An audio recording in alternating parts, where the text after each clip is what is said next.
Yes, it is. And for every individual that comes to Mirabel Center is a unique story.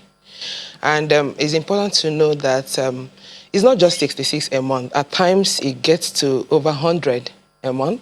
At times, it comes to like 70, 80, 90.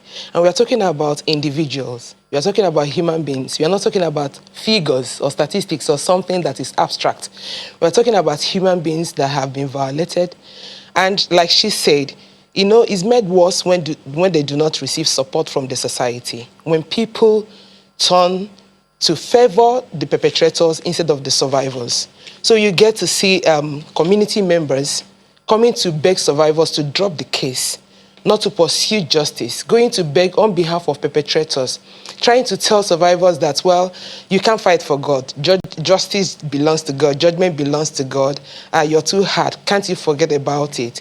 And the important thing is, it's important that we notice that it cannot just go away. Like she is saying, for how many years down the line, and each time she tries to narrate it, is like trying to experience it again all over. So it can never go away. So by the time we do not give support to survivors of sexual abuse, we are doing a lot of harm. We are empowering the perpetrator, telling the perpetrator to go ahead and do more.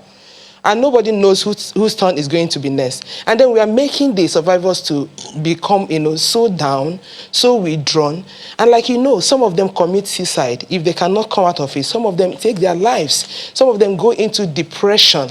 So the statistics is huge. Every month you see people coming there crying. And sadly, from the statistics that you got from us also, it involves children. Yeah, I was going to say 77% yes. of the cases that walk through your doors yes. involve child defilement. Exactly. And we're talking about people under the age of 12. The youngest person who came to Mirabel Center who was sexually abused was a 3-month-old baby.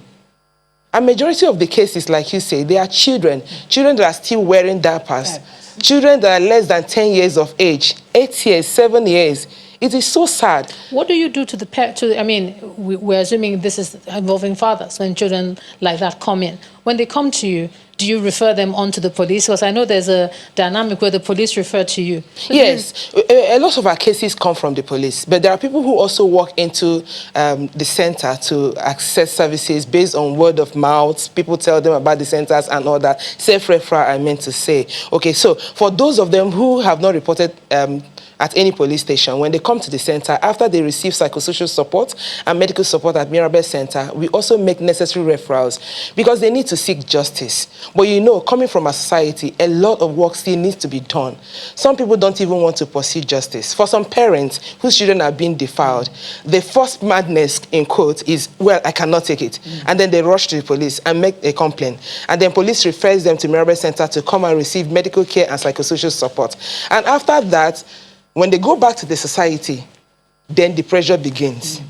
Church members, people from mosques, people from communities, markets, begin to rally around them and begin to tell them, well, are you going to let this girl's name be put out there in the public? Nobody's going to marry her. The name of the palace should not be dented. Their family name should be protected and all that. And then some of them will even threaten them and say, if you go on with this, like landlords will say, I will eject you from the accommodation. Some people a food vendor, nobody's going to buy from you again. And then they put fear in them and they'll tell them that they will even kill them. There was someone who got justice and then members of the community say, because you sent this person to jail for defiling your 4-year-old girl, that you're going to uproot your building from this community and move away from here. So out of that pressure, you see some of them trying to succumb and not saying, well, I don't want to go on again with it.